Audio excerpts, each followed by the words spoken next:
Hello students, स्वागत है सबका आज के सेशन में। आज का सेशन बहुत इंपॉर्टेंट होने वाला है क्लास 12 के स्टूडेंट्स के लिए जो अभी एग्जाम देने वाले हैं। देखिए, सबसे इंटरेस्टिंग चैप्टर भी है, सबसे इजी चैप्टर भी है, बट बहुत बच्चों को हार्ड लगता है, नहीं समझ में आ रहा है। देखिए, एप्लीकेशन ऑफ इंटीग्रल्स, इंटीग्रेशन आपने पढ़ा, उसके बाद में आता है हमारा उसकी एप्लीकेशंस को पढ़ना। ठीक है, कि कोई आपको लिमिट दे देगा कि भाई यहां से यहां हमें इंटीग्रेशन निकाल के दिखाओ या एरिया निकाल के दिखाओ या बाउंडेड एरिया, फीजिबल एरिया, कई शब्द आपको देखने को मिलेंगे इस चैप्टर में। जैसे आपको क्या देखने को मिलेगा, बाउंडेड एरिया, ठीक है, करके दिखेगा, या फिर आपको दिख सकता है फीजिबल एरिया। ठीक है, फीजिबल एरिया कि आप बाउंडेड एरिया निकालो या फीजिबल एरिया निकालो, दोनों का मीनिंग एक ही है, शब्द अलग अलग है। ठीक है, बाउंडेड मतलब चारों ओर से घिरा हुआ कोई एरिया, जिसके चारों ओर बाउंड्री हो, बाउंडेड एरिया बोल देंगे। फीजिबल भी वही होता है जो एक कॉमन एरिया होता है, चारों ओर से घिरा हुआ एरिया होता है। अभी देखिए, ध्यान दीजिएगा, मैं आपको बताऊंगा कि कौन से सवाल एग्जाम्स में आ सकते हैं क्लास 12 के बोर्ड एग्जाम्स में, आपको उन पे ज्यादा फोकस करना है। ठीक है, तो एप्लीकेशन ऑफ इंटीग्रल में बेसिकली देखिए, कोई ग्राफ से मैं आपको समझाता हूं। ठीक है, शेयर अपने सभी दोस्तों से कर देना, क्लास 12 में जो भी इस बार है सबसे शेयर कर दो, देख लेना पूरी वीडियो, पूरी क्लास को देखना ताकि आपको कोई डाउट ना रहे इस वाली क्लास में। चलिए ध्यान से देखिएगा, मैं कोई भी ग्राफ बना लेता हूं। मान लो ये मेरा कोई ग्राफ है और हमारा ग्राफ कुछ ऐसे जा रहा है। ठीक है, हमारा ग्राफ कुछ ऐसा बन रहा है। ठीक है, अभी ध्यान देना कि यहां पर ये हमारा क्या हो गया, ये हमारा एक्स एक्सिस है, ये वाई एक्सिस हो गया हमारा। यहां पर मान लो कि x बराबर 1 है और यहां पर x बराबर 2 है। भाई अगर मैं x बराबर 1 पर, ये भाई जिसका भी ग्राफ होगा, ये y बराबर fx होगा, कोई ना कोई फंक्शन ही होगा। ठीक है, तो यहां पर फंक्शन की कुछ और वैल्यू आएगी, ये वैल्यू यहां आएगी। ठीक है, और यहां पर फंक्शन की क्या आएगी, कुछ ये वैल्यू आएगी। समझ रहे हो? तो बाउंडेड एरिया से हमारा क्या मतलब है, बाउंडेड एरिया से सिंपल सा मतलब, देखो अब मुझे क्या निकालना है, ये पूरा एरिया निकाल के बताना है। ठीक है, ये एरिया बताना है कि भाई x बराबर 1 से लेकर 2 तक टोटल एरिया कितना होगा इस फंक्शन का, इस ग्राफ का। समझ रहे हो? तो निकालने का तरीका क्या है भाई, मैं एक छोटी सी स्ट्रिप ले लेता हूं। ठीक है, एक्स एक्सिस के ऊपर। ठीक है, ये मैंने छोटी सी स्ट्रिप ले ली। ठीक है, छोटी सी स्ट्रिप ले ली, और ये स्ट्रिप कैसी है, रेक्टेंगल टाइप की स्ट्रिप है ये। ठीक है, रेक्टेंगल की जैसी स्ट्रिप दिखाई दे रही है कि लेंथ है और विड्थ हमारे पास है। और ये मैं क्या मान लेता हूं भाई, एक्स एक्सिस है, तो इसका एक छोटा सा हिस्सा मान लेता हूं कि भाई dx सॉरी। ठीक है, एक छोटा सा हिस्सा क्या मान लेता हूं कि भाई ये dx है, जो इसकी ब्रेड्थ है ये dx है, और ये हमारे पास क्या है, y एक्सिस के पैरेलल है, मतलब ये हमारी y है। ठीक है, ये हमारा y है। तो अगर मैं इसका एरिया निकाल रहा हूं, इस रेक्टेंगल का एरिया निकालूंगा, तो एरिया ऑफ रेक्टेंगल क्या होता है, लेंथ इनटू में ब्रेड्थ। ये बेसिक समझा रहा हूं। लेंथ कितनी है dx, और सॉरी लेंथ है y और dx, मतलब y इंटू dx निकालूंगा मैं यहां से। अब ऐसे ही बहुत सारी स्ट्रिप बन सकती है, ये तो सिंगल स्ट्रिप है, ऐसी मैं बहुत सारी स्ट्रिप बना सकता हूं और पूरा एरिया निकाल सकता हूं अलग अलग स्ट्रिप के सहारे। स्ट्रिप मतलब छोटी सी मैंने एक लाइन ली है, एक लाइन मैंने ड्रॉ करी है जिसकी कोई ना कोई विड्थ भी है, ऐसी लाइन है। समझ रहे हो मेरे पास? ठीक है, तो अब देखो लिमिट लगा रखी है, तो मैं सारे अलग अलग एरिया ना निकाल के मैं क्या करूंगा, इसका समाकलन कर दूंगा और लिमिट लगा दूंगा x बराबर 1 से लेकर 2 तक, और ये मैं फाइंड आउट कर दूंगा इस सवाल में। तो मेरे पास क्या होगा, बाउंडेड एरिया आ जाएगा। अब कई बच्चे ना बेसिक को देखकर सोचते हैं कि सर बहुत ज्यादा हार्ड हो गया ये सारा काम। ठीक है, तो इजी वे में कैसे याद रख सकते हो कि भाई जिसकी लिमिट आपको दे रखी हो, सपोज x की वैल्यूज दे रखी है, मतलब x की लिमिट दे रखी है, तो जो भी फंक्शन होगा वो dx के रेस्पेक्ट में होगा, जो इंटीग्रेशन होगा वो dx के रेस्पेक्ट में होगा। मान लो अगर हमें किसी सवाल में y की वैल्यूज दे रखी है 2, एक तो y बराबर 1 और एक y बराबर 2 दे रखा है, इस फंक्शन का हम कैसे निकालेंगे, इस फंक्शन का एरिया कैसे निकलेगा। आपने देखा सर y की लिमिट दे रखी है, y बराबर 1, तो मैं क्या करूंगा, लिमिट तो y की ले लूंगा। ठीक है, और इंटीग्रेशन किसके रेस्पेक्ट में करूंगा, y के रेस्पेक्ट में करूंगा। जिसकी लिमिट ले रहे हो उसी के रेस्पेक्ट में क्या होगा, इंटीग्रेशन होगा। अब कई बच्चों के दिमाग में एक और सवाल आ सकता है, आई होप आ सकता है वो सवाल, कि सर यहां पर x dy आएगा या y dx आएगा, ये कैसे डिसाइड होगा। तो भाई सिंपल सी बात है, y बराबर अगर मैं कोई फंक्शन दे रखा हूं x या 2x मान लेता हूं, ये मैंने दे रखा है, और मुझे अगर y की लिमिट दे रखी है इसी सवाल में, तो यहां पर dy आएगा। अब आप दिमाग लगाओ कि dy किसी भी फंक्शन का अगर मैं इंटीग्रेशन कर रहा हूं, तो अगर dy है तो हमारा यहां पर फंक्शन किसका होगा? सिंपल सी बात है, अगर यहां x हुआ तब तो आप कर ही नहीं पाओगे ना, इसको आप कर ही नहीं पाओगे। 2x का कैसे करोगे? dy के रिस्पेक्ट में सब्स्टिट्यूट करना पड़ेगा, कुछ ना कुछ बदलना पड़ेगा।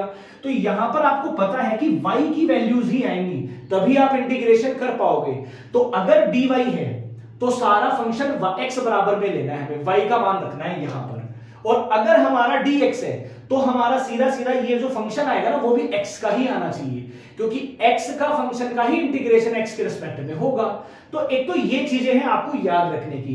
बेसिकली आपको पता होगा कि कैसे हमने ये निकाला है, बट आपको क्या याद रखना है? आपको याद रखना है कि अगर लिमिट x की दे रखी है तो फंक्शन भी x का लेना है, अगर लिमिट y की दे रखी है तो फंक्शन भी y का लेना है, बस इसके अलावा कुछ याद नहीं रखना है। अब अगला चीज मैं बताता हूं कि किस किस शेप के बारे में हम इस वाले चैप्टर में पढ़ते हैं क्लास 12th में। ध्यान दीजिएगा, इसको मैं मिटा देता हूं, स्क्रीनशॉट लेना चाहो तो ले सकता है कोई भी, ठीक है। शेयर अपने सभी दोस्तों से कर दीजिए जो इस बार क्लास 12th में है। मेरी गारंटी है कि आपका एक भी सवाल यहां से गलत नहीं होगा इस एक्सरसाइज से, ठीक है। ध्यान से समझ लीजिएगा बस। तो 4 शेप यानी कि पैराबोला के बारे में पढ़ेंगे। लाइन तो आपको पता ही है ना, लाइन का क्या इक्वेशन होता है? ax plus by plus c बराबर 0। अगर कोई लाइन दे रखा होगा तो इस फॉर्मेट में आपको इक्वेशन मिलेगी, आप समझ जाएंगे कि ये लाइन है, ठीक है, ये लाइन है, एक लाइन की बात कर रहा हूं या लीनियर इक्वेशन की बात कर रहा हूं। और पैराबोला हमारे पास क्या होते हैं? एक तो हमारे पास होता है y स्क्वायर बराबर 4ax, ठीक है। दूसरा हमारे पास क्या होता है? y बराबर माइनस का 4ax भी होता है। तीसरी इक्वेशन क्या होती है? x स्क्वायर बराबर 4ay, ये क्लास 11th में आपने पढ़ी होंगी पैराबोला की इक्वेशंस। और फोर्थ नंबर की क्या होती है? माइनस का 4ay। ये चारों पैराबोला की इक्वेशन है। अब मैंने कई बच्चों को देखा है कि पैराबोला का ग्राफ नहीं बना पाते हैं, कंफ्यूज होते हैं कि सर x पे बनेगा, y पे बनेगा, कहां बनेगा ये। तो इसका भी सॉल्यूशन है, बहुत आसानी से निकाल सकते हो। देखो मेरी बात ध्यान से सुनना, x और y दो ही वेरिएबल हैं पैराबोला में, दो ही वेरिएबल होते हैं, या तो x के रेस्पेक्ट में इक्वेशन होगी या y स्क्वायर के बराबर में होगी इक्वेशन। आपको क्या याद रखना है? जिसकी भी वेरिएबल की पावर 1 हो, जिस भी वेरिएबल की पावर 1 हो उसी के एक्सिस पर बनेगा पैराबोला। जैसे अगर मैं इसको उठा के लाता हूं y स्क्वायर बराबर में मैं क्या करता हूं 4ax, मैं इसको उठा के लाया हूं। अब आप देखो कि ये पैराबोला कहां बनना चाहिए? x की पावर कितनी है? 1, और यहां पर क्या है? पॉजिटिव है, मतलब ये x एक्सिस पर बना दो। एक सेकेंड, आप लोग कहां बना दीजिए? x एक्सिस पर बना दीजिए, यही पैराबोला होगा y स्क्वायर बराबर 4ax। सिंपल सा लॉजिक।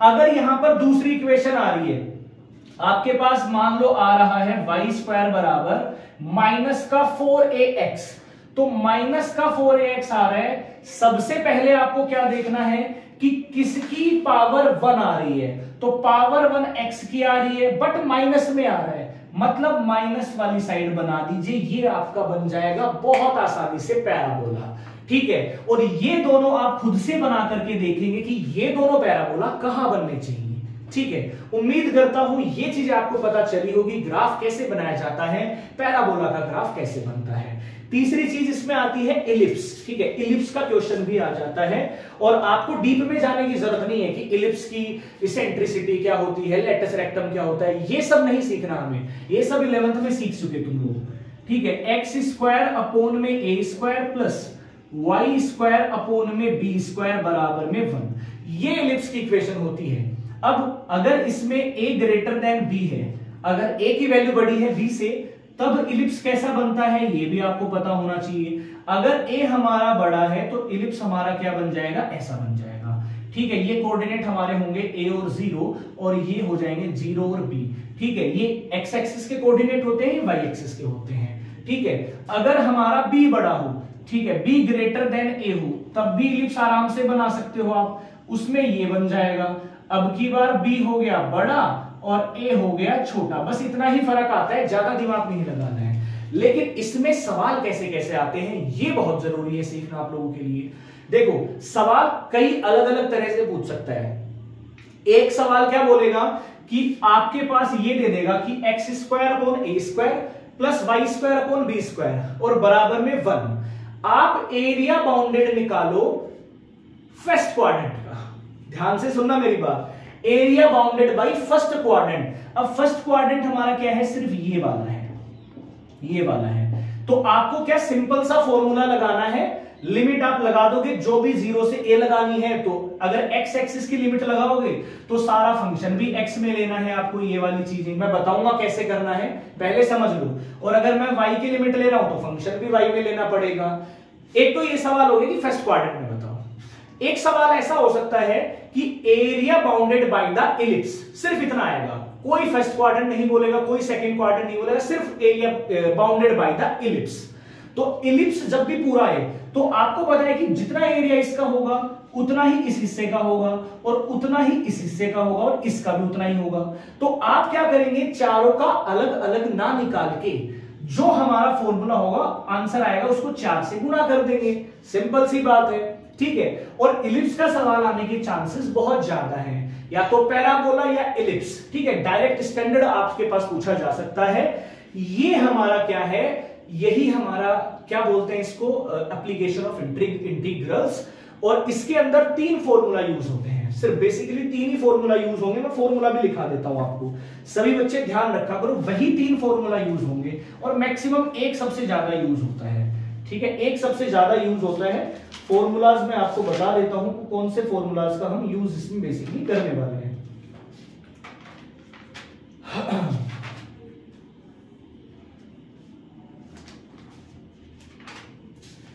3 फॉर्मूलाज का हम यूज करेंगे इसमें, ठीक है। पहला फॉर्मूला हमारा क्या होगा, अंडर रूट में A square minus x square, ठीक है। अंडर रूट में A square minus x square, जो आपने इंटीग्रेशन में एक्सरसाइज 7.7 में पढ़े थे आपने।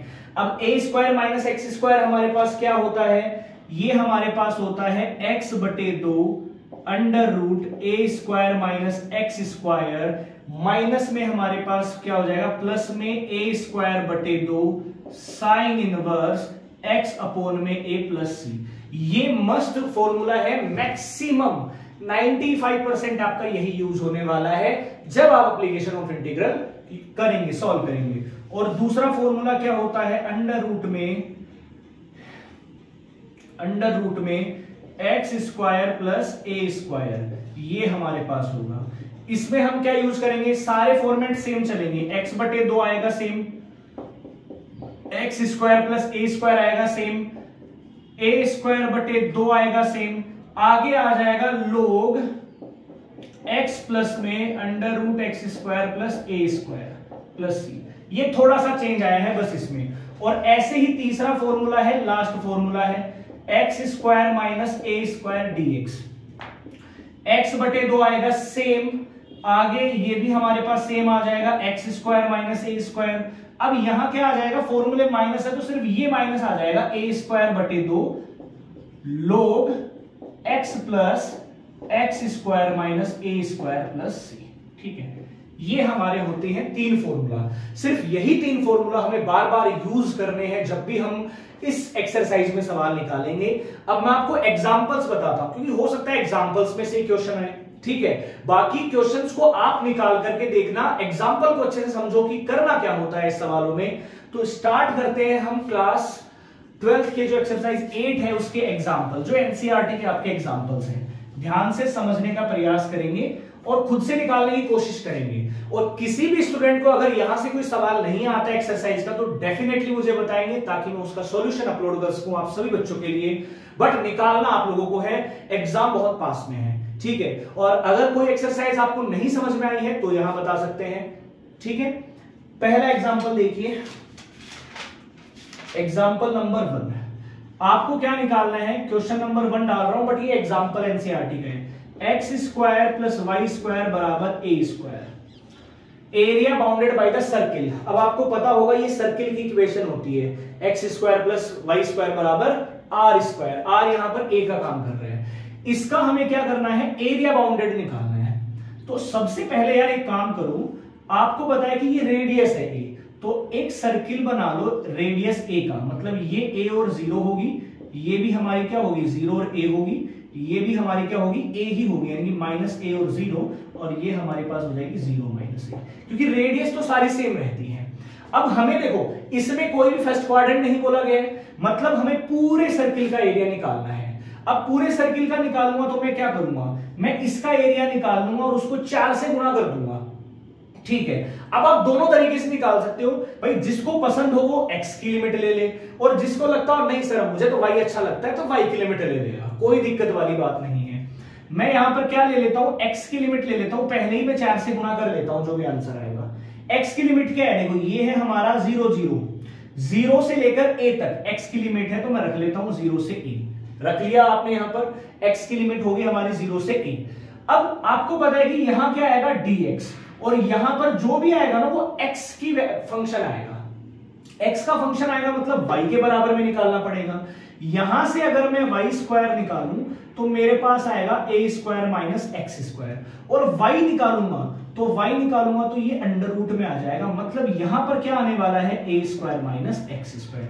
अब ये तो स्टैंडर्ड फॉर्मूला ही बन गया हमारे पास में, ठीक है, स्टैंडर्ड फॉर्मूला बन गया। 4 क्या होता है x बटे 2 अंडर रूट में a square minus x square, इसका आंसर बता रहा हूं आपको, a square minus x square plus a square बटे 2 sine inverse x by a plus c, ठीक है, और इसकी लिमिट लगा दो a से 0। अब आप देख लीजिए लिमिट रखे, पहले अपर लिमिट रखी जाती है फिर लोअर लिमिट रखी जाती है, तो देख लो क्या आंसर आपके पास बन सकता है। यहां पर अपर लिमिट मतलब a अगर मैं रखूंगा यहां पर x की जगह पे तो a बटे 2 आएगा, बट यहां पर a square minus a square हो जाएगा, मतलब a square minus a square क्या होता है 0 होता है, ये तो पूरा 0 हो गया।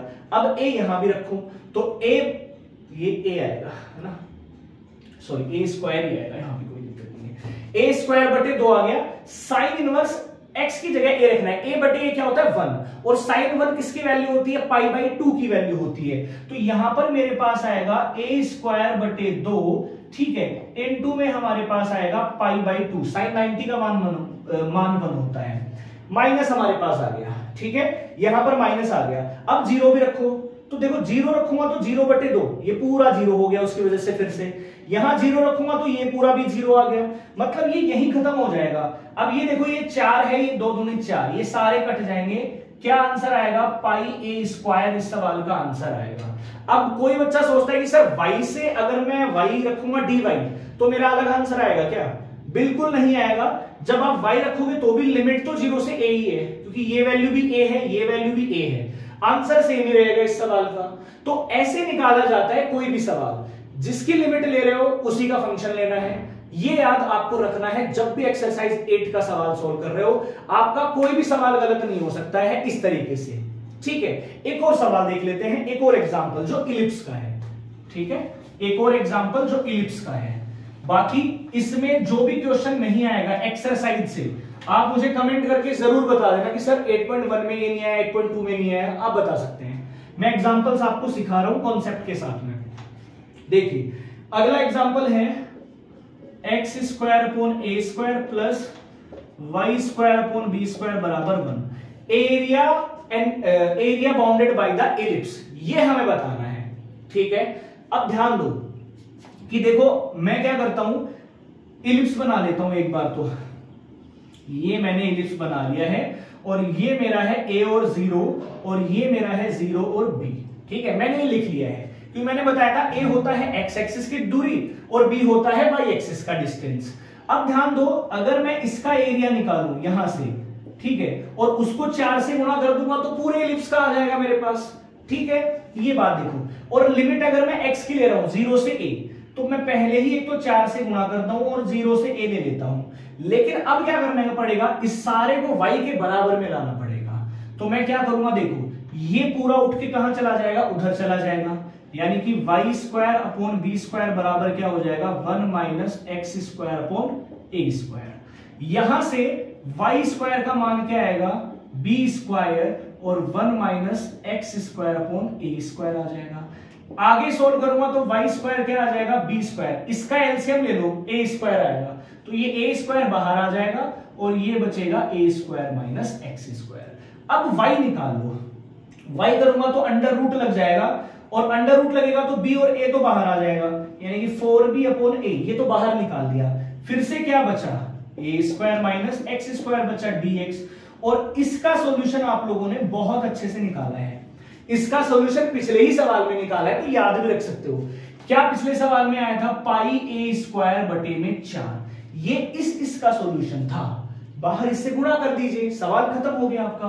यानी कि मेरे पास क्या आएगा, 4b बटे a गुणा में पाई a स्क्वायर बटे 4, ये 4 से ये 4 गया, ये a से ये a गया, तो मेरे पास आंसर क्या आ जाएगा, पाई ए बी, ये मेरे पास आंसर आ गया इस सवाल का। उम्मीद करूंगा ये सवाल भी आप लोगों ने बहुत अच्छे समझा होगा। सिर्फ इसको y के बराबर में, अगर मैं लिमिट 0 से b लेता तो मैं सारे फंक्शन को x के बराबर में ले आता। सिंपल सा लॉजिक लगाना है आपको, जिसकी लिमिट ले रहे हो उसी का फंक्शन लेना है। फॉर्मूला मैक्सिमम यूज होगा कौन से वाला, a square minus x square, तो focus a square minus x square पे करना है हर बार, ठीक है। तो आई होप ये पूरा चैप्टर समझ में आया होगा आपको, पूरा बेसिक समझ में आया होगा कि एप्लीकेशन ऑफ इंटीग्रल में हम क्या सीखते हैं। कोई भी सवाल अगर आपको नहीं आए तो डाउट में जरूर डाल देना कमेंट में कि सर इस एक्सरसाइज से ये सवाल नहीं आ रहा। बट अगर आप एक बेसिक लॉजिक समझेंगे तो आपका सवाल गलत नहीं होगा इस एक्सरसाइज से।